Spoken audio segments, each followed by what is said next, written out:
What's up, everybody? Bowman Day Trades here, and you're watching my journey to financial freedom, where I go from beginner day trader to full-time day trader. Um, I'm in the process of learning. I've been doing this for a few months, um, and right now the strategy is to buy one share and try to prove like a proof of concept to see that we can be profitable. Um, these the stocks that we're aiming for are low cap momentum stocks, and we're only trading in pre-market. Um, Today, I'm happy to say that it was a green day. Um, we are up 12 cents. So, trading with one share being up 12 cents is pretty good. Uh, the overall market today was kind of 50-50. Um, So like the Dow Jones is up, 0.21%. The S&P 500 is up 0.13%. The total market index is up 0.07%. The Qs are just barely down at negative 0.03%, and the Russell 2000, I think those are their smaller cap stocks, is down about a little over half a percent. Um, so we had like kind of a mixed bag here on market sentiment. If we look at the sectors, we're seeing kind of a lot of red in the sectors, with global shipping and um, and materials kind of leading the charge at over 1%. Consumer staples is a little bit behind there at 0.9%. If we look at the Mag 7, looks like Meta is up 6% on the day. That would have been a good trade if we had a larger account size. And then Google has authorized shares. I think they authorized about $10 billion of shares. So we expect Google to, and same with Amazon. We expect Google and Amazon to drop over the next few months as their shares enter the market. It's a little bit of a shame, but there's a lot of AI spending going on. Just a lot of liquidity being sucked out of the system with the SpaceX IPO. Google is selling shares on the open market, and then SK Hynix is set to IPO here in the next few weeks.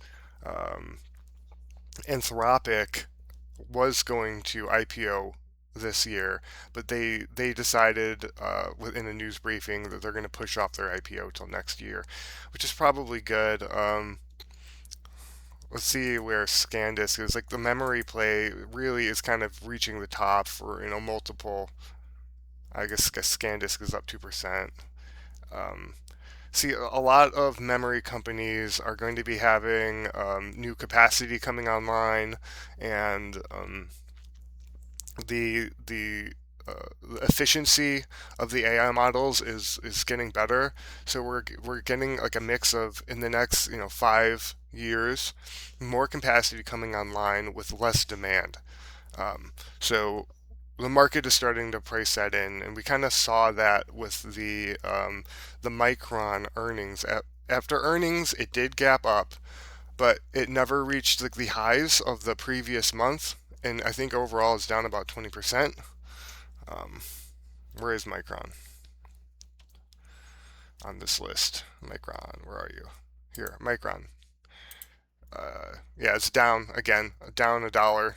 Oh no, not a dollar. 1.2%. Um, yeah, so the AI play, it's not doing great.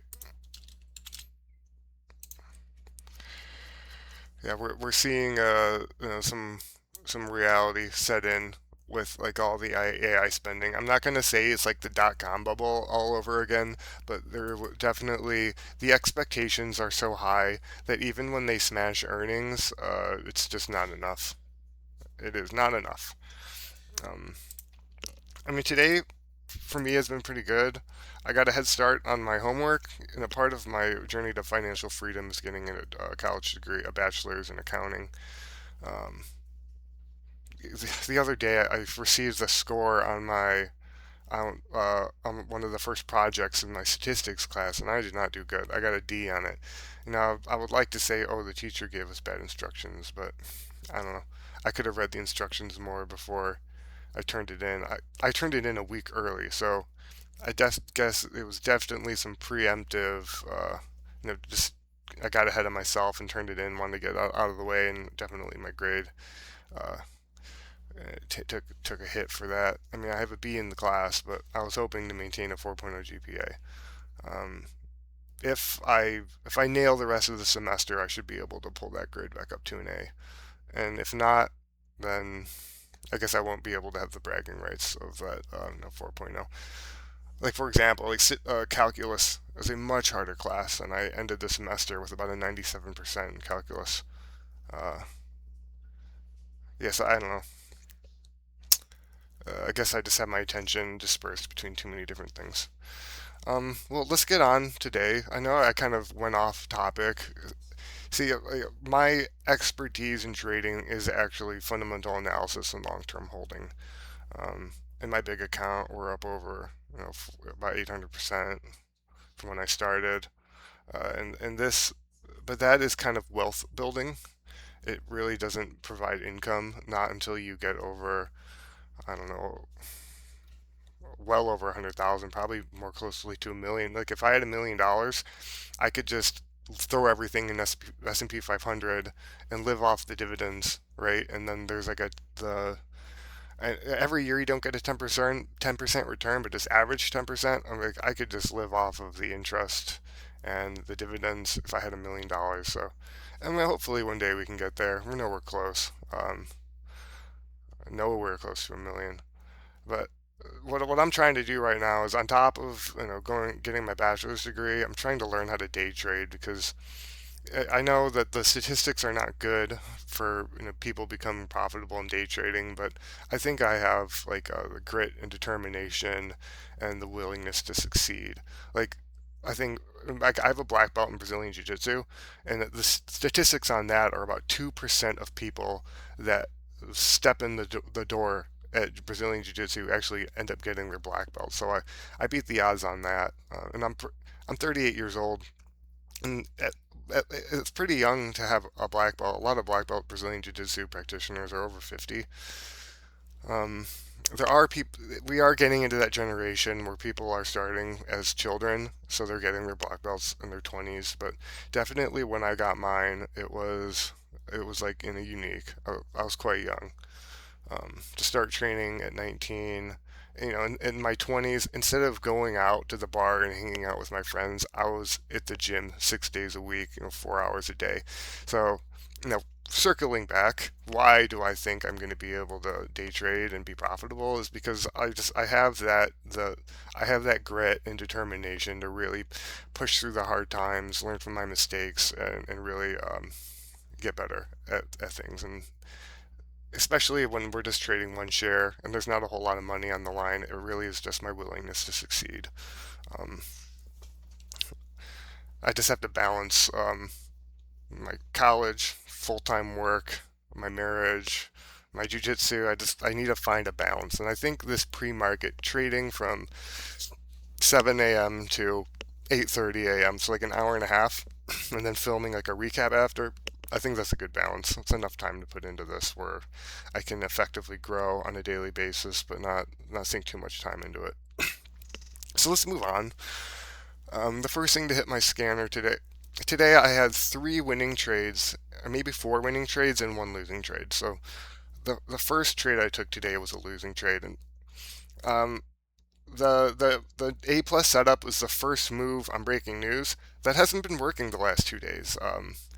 Like yesterday, I did get a win on breaking news, but it wasn't till like way later in the day on just some trend continuation, trading with the trend strategy. So I think that was a similar to what I did today. So we're gonna look at the first stock, LUCY, and this was the first move. Hits my scanner, pops up, not quite a 50% retracement, and it did break VWAP. So I'm gonna buy in here.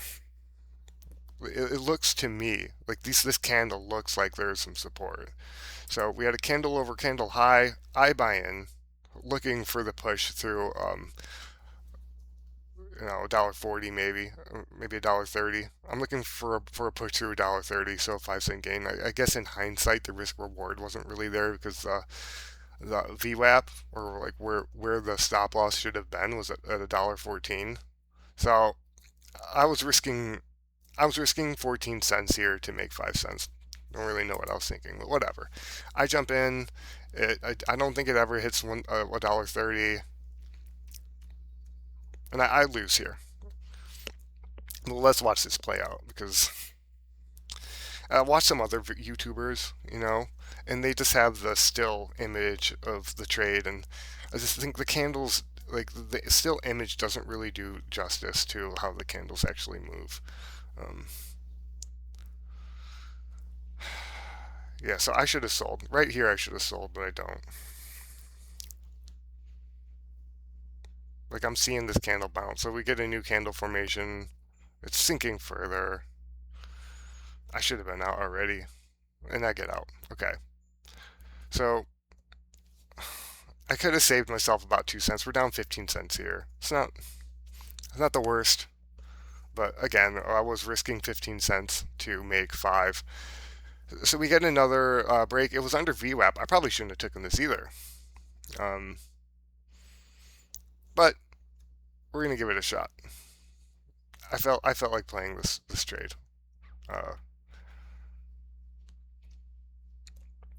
so we got a break of VWAP, looking for $1.25 is what we're kind of looking for here, and the risk reward here I guess was a little bit better, um, especially since it didn't just knife down to where it came from. It gave me a little bit of confidence to buy in here. Um, I don't hold this trade too long. I think it's about to jump up, not to 270 where it was before, but it does go back up, I think, to 226. I think I said 270, 227. My bad. Um, yeah, so it's going to jump up to 226 here, and I'm going to sell. But we're still going to be down because, like, when I bought back in, I bought back in higher than I had bought the first candle. So just if I had just held it, I would have been down 1 cent. But I think we get 6 cents on this trade here. Ooh, nice. But it goes back up. Watch. And I'm holding this trade for a long time. And the people that are more experienced than me, they don't like to hold the, like if they don't get instant resolution, they'll often sell and look for another buy-in. But I'm not super great at reading the level two, or the tape.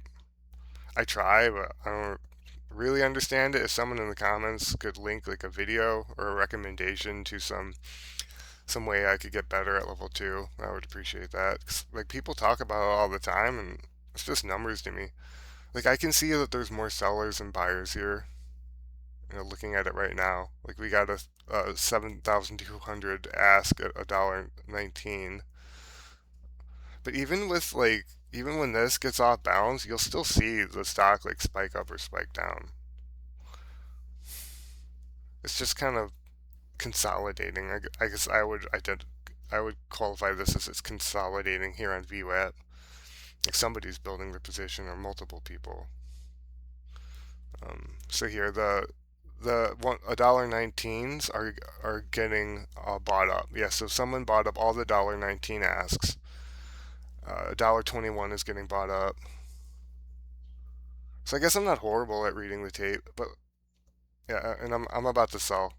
What I'm looking at when I'm actually doing this trade is I'm watching the candles. I'm really not even looking at the level two because how do I pay attention to two things at once? And then I sell. Um, so now instead of being down 15 cents, we're only down 10 cents. A little bit of a win. Base it.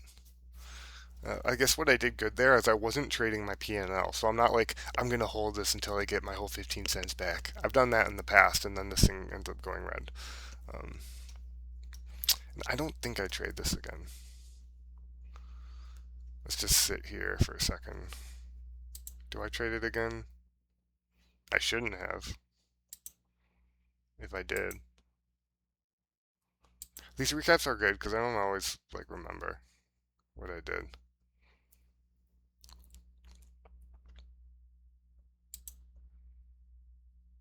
No. I'm skipping through 30 seconds ahead just to kind of see what happens. And then, $1.30. So it looks like the resistance level on this stock was $1.30. We were never able to break it. And I think it loses VWAP. No, loses VWAP loses a 9. I think this thing just tanks. Yeah. Sorry for the folks that bought up here at $1.30. There were definitely liquidity for somebody. Probably those people that were building their position here at VWAP here.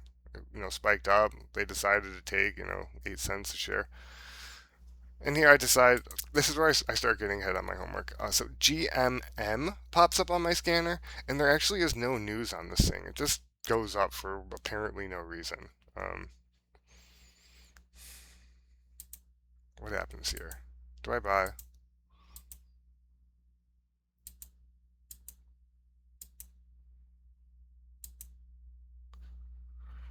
Yes, I really have no idea like what is causing people to flood into this stock. There's no news. There was a reverse split back, in June, early June. Um, I think that maybe, it's like pump and dumps are illegal, but um, I wouldn't doubt that there's like a Discord somewhere where people are all agreeing to like, oh, on this day we're all gonna buy in and squeeze the shorts. I don't know if it's just happening naturally, like people see a stock moving and then they all pile in behind them. I don't really know what's going on, but like this candle right here, I'm imagining it's a mix of like someone buying a bunch, like clearing out the entire ask, and then shorts covering uh, to push the stock up. This is what I'm imagining is happening here.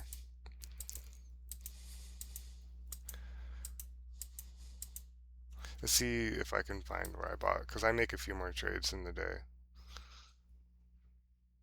I started recording all my sessions because I heard some recommendations that if you want to get better, you have to review your trades. So that's partially kind of what I'm doing here. And this stock was just hard to read. I do end up trading GMM, and that's how I'm up. Let's go back. Okay, here we go. We watched some of the portions leading up to this, but I think I decide to jump in here in a second. It's running up. It's taking there was about 3 stocks with news that hit the scanner, and all of them, like LUCY, all of them popped up for a second and then flushed back down. So this GMM was it's up 204%. All the eyeballs were on it, and people did just like the public didn't really care about breaking news today. They're like, we're all gonna pile into GMM. That's how it was yesterday. This like there is no news, and then the stocks with news, and nothing really happened. So you can't really see it here, but I was on the 10-second chart. Let me see if I can pull it up. And sometimes like what I think, like thinking back to what I was thinking, and then what actually happened isn't accurate. I don't even know if I can find this. I'm gonna look for it on the chart. Where was that? It's so hard to even find it.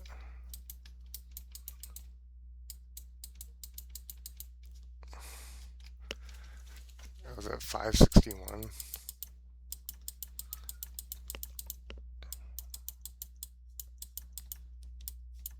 Okay, here we go. I found it.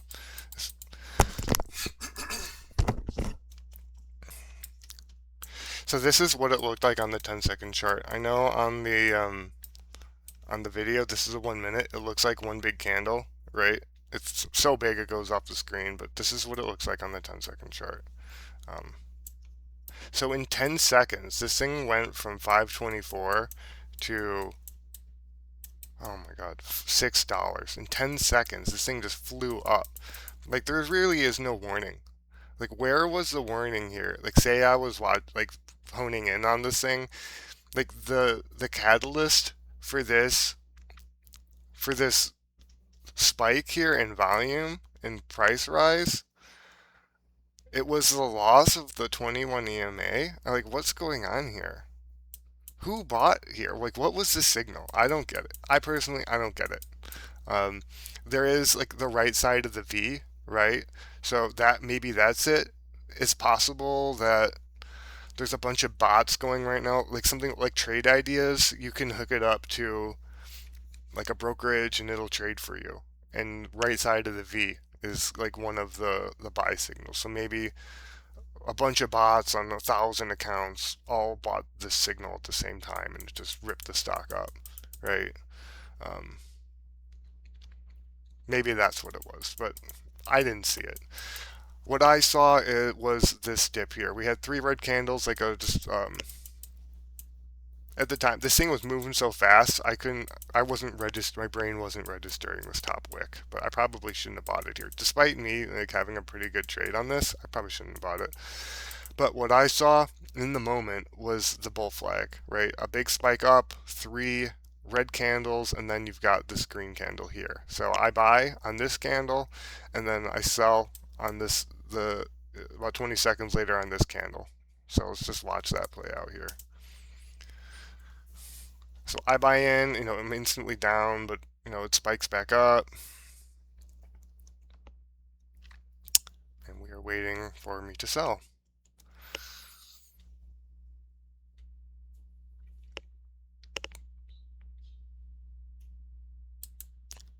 Okay.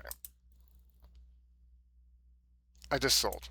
So we went from down 10 cents to down 6 cents. So I got a 4-cent gain after the fee and some slippage.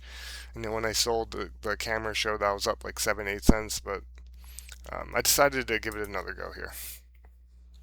Not quite yet. All right, we're gonna go back 10 cents. Go back one more second. All right.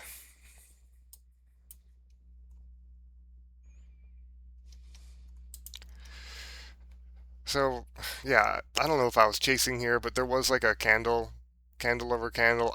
For some reason, I decided to jump in. Well, maybe it was that there's more, like the green bids are outnumbering the green asks. Like, so I don't know. I decided to jump in. I'm like, what the heck? Well, let me just give this thing another go. And then we get this big push. Boom, 18 cents. I sold when I was up 18 cents, so we got about, a 12-cent spread on that. It's pretty good. We're up 6 cents on the day. Um, what else do I trade? I don't think I trade this again. Do I? No. No, I don't trade it again because look what happens. It spikes up and then, oh no. Okay. And this just starts coming down. Looks like some people are defending the 9 EMA here, but it will lose it. Oh, does it? Yeah. We got another spike right there. I don't know if people are clearing the order book or if it's shorts, but I know I don't trade this thing again.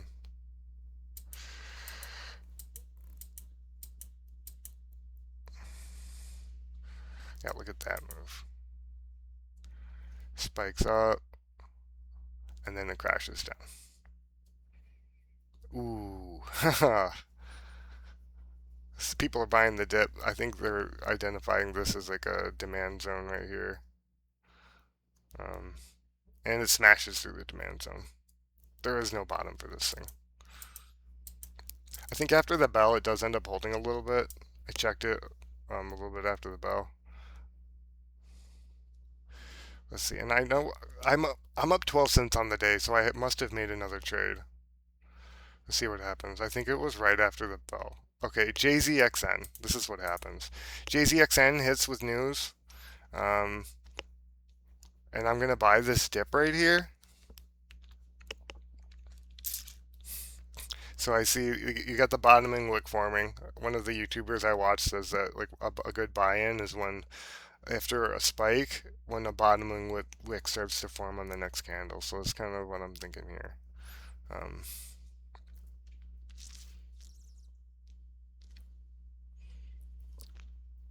Let's wait and see.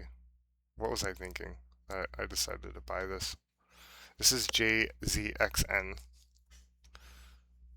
Webull says it's an American company, but I don't know. Juicy sounds like from Hong Kong or something.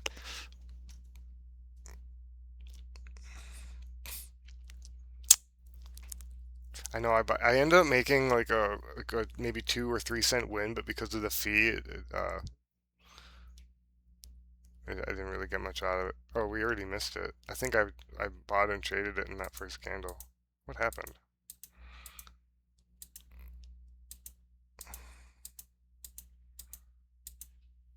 Yeah, okay. So I actually traded this first candle here. I bought there and then I sold. So I just bought and sold in that first candle, and I went down 1 cent. But if you look, I bought it at $1.78 and I sold it. Oh, I sold it at $1.79. So I was up 1 cent, but because of the darn fees, we actually lost a penny. Wait, did I trade? I don't even know if I filmed my last trade. It was actually right after the bell. I know I said I'm not going to trade after hours, but after the. Okay, here. I did film it. Alright, so the bell rings.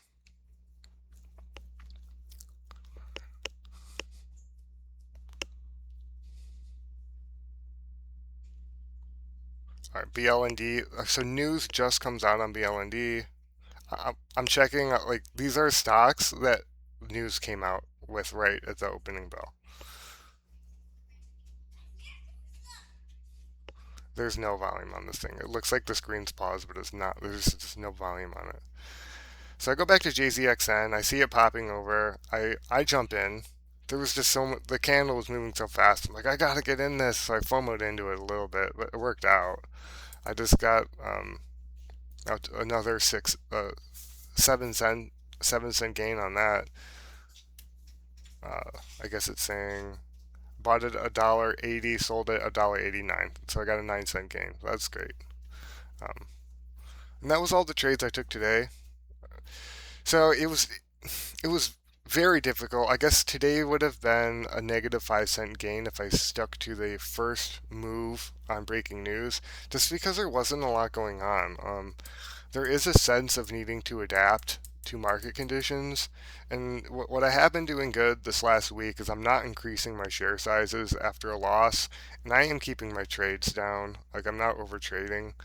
Um, I only traded 2 tickers. I traded LUCY and JZXN, oh, 3 tickers, and GMM, um, for a total of maybe 5 or 6 trades. So it wasn't too bad in reality. Um, and then in a hot market, maybe I can just do the first move when you got more participants in the market. Um, I really want to find that fee. I was looking for the fee the other day, but I just can't. It used to show here on Webull. It is not. I don't know what's going on. Uh,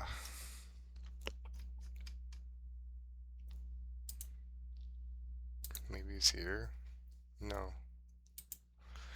Maybe they got rid of it. So they're not showing it anymore. Well, whatever the case may be, there's a like a stock exchange fee. So we're up in the last 5 days. We're up 50 cents. So it's great, and I think it's good that we're not losing money. The first 2 days of this challenge, when I went down to $100, we lost $5, but we're slowly climbing back out of the hole with some more discipline, and we're not. I haven't overtraded, so uh, I guess in the last 5 days I have a 60% win rating. That's not too bad. Um, we're up 51 cents. Okay, I can't ask for much more than that. Let's just hope we can continue this trend. Um, so I guess by days we've got 3 red days and 3 green days, so that's 50%. The problem is the 2 red days were bigger than all my green days. Like on Thursday we lost $3. Wednesday we lost $1.